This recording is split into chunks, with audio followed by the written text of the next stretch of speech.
Hey there, it's the weekend, it's Saturday, and I'm Joanna Ruckenstein, and today I want to talk to you about your money and how to hold on to it.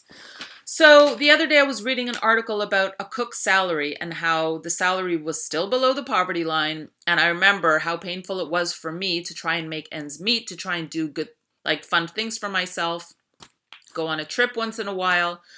And it really brought me back to the past. And I remember those days when I was always trying to find a solution to making more money, like while I slept.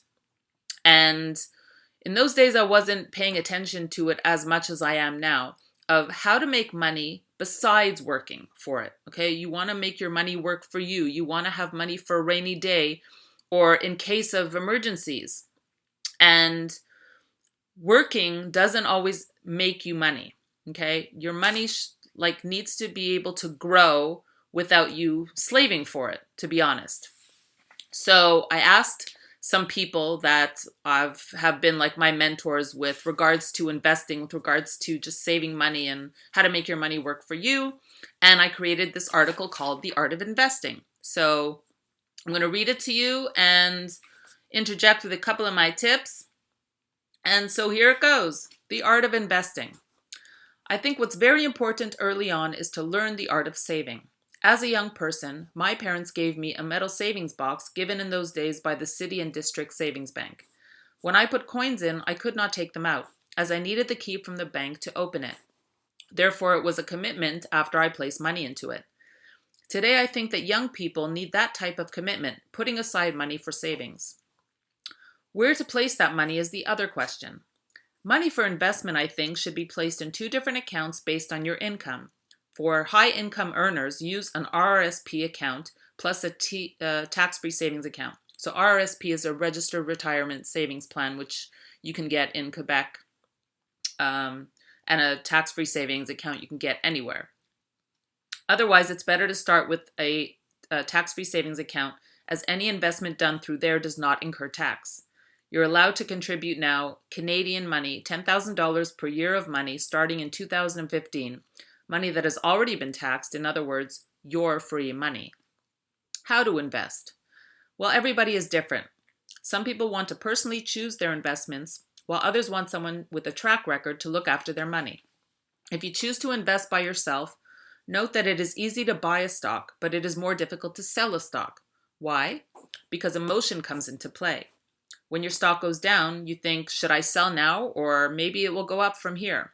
So I like to use trailing stops. And a trailing stop is when you set the limit at where your money will be sold. So if your stock is now at $67 and you say, well, I don't want it to go below $63. So you put in a trailing stop, you call the investor line, you call them and you say, or you could set it on the internet.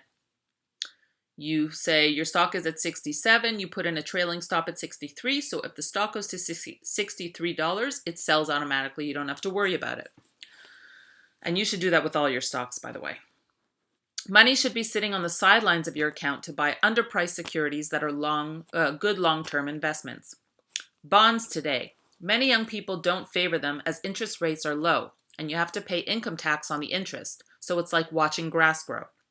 I think blue chip stocks that provide dividends is the way to go for the long run. I like to track my investments on an Excel program, which I use to enter the prices of the investment plus the currency of that security. That is if you're investing in US dollars. Happy investing. Remember, buy low and sell high. Also, try to live below your means. Remember what Pablo Picasso said, and I quote, "I'd like to live like a poor man and have lots of money." Now, to add to that, I would say, don't be scared of checking your bank account and your credit card account. You need to know what fees, what extra fees you're being charged. What did you pay for a while ago that now you're being charged every single month and you have no idea? That happened to me. And in the end, I paid up to $500 in this subscription to something every single month because I was too scared to look at my bank accounts. And so I didn't know what was going on. And you want to really kick yourself at the end of the year because that's money that just was it's just gone and poof, it's disappeared.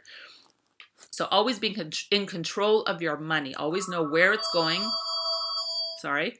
Always know where it's going and stay in control. Couple of extra tips. Number 1, what is the golden rule? He who has the gold makes the rule. So whoever has money is in control. So that should always be you. You're the one who should make the rules. Number 2, possession is 9/10 of the law. So that means when you have it, when you have the money, you have the authority to possess it until someone can prove it in a court of law that it belongs to them. Number 3, don't crumble under the scare tactics. When a corporation, like your phone bill or, for water, for gas, when they call you and they say, we're going to cut off your service, don't crumble under the pressure and the scare tactics, okay? Stand your ground, speak to them on a human level, and make sure that they know that they're not going to cut off your service. And don't let them scare you, and speak to them and try to work something out. But always be in control, okay? And you have to make that call. Don't wait until the last minute. So know where your money is going.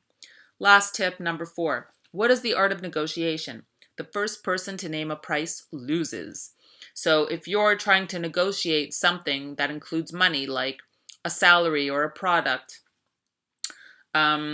always let the other person name the price first, or you're the one who's going to lose. So somebody, you go for a job interview and they say, it's time to talk about salary. And then they say, well, what do you want to get paid? Well, try to make it so that they have to say what they want to pay first. So maybe, if you would have named the price first, then you can lose a lot of money in your salary. So you always want to wait until the other person tells you what they're going to pay you, and then you can make a decision based on that. Or with a product or service, the same thing. Always be the one in control and be confident. Okay, it's always about being confident that you can get what you want and that, you have a value that's like up to here. So I hope that some of those tips helped you, or all of those tips helped you. Remember, stay in control of your money. Know where your money is going. Always save, okay? What I love to do, and I've done over the years, and it's always helped me. When you make money, you save money immediately. Then you spend a little bit on yourself, do something that you really want to do and treat yourself, pamper yourself, and invest the money. That's like the three things that if you do that with your money, you'll always be winning, okay? Because you make your money work for you, you do something for yourself, so you get enjoyment out of what you're working for, and then you save some. And down the line, over 20, 25, 30, 40 years, you're going to see how much your money has worked for you. And remember to always invest, okay? Invest in stocks, invest in real estate. If I can be blunt, that's the only way you're going to make money. It's not by slaving for somebody else, okay? So always make your money work for you. That's it for today. I'm Joanna Ruckenstein, and I love you, and I'm always going to share important, fun, valuable tips with you so that you can always be ahead and in control and have a great life. Love you. See you soon. Mwah, happy weekend. Bye.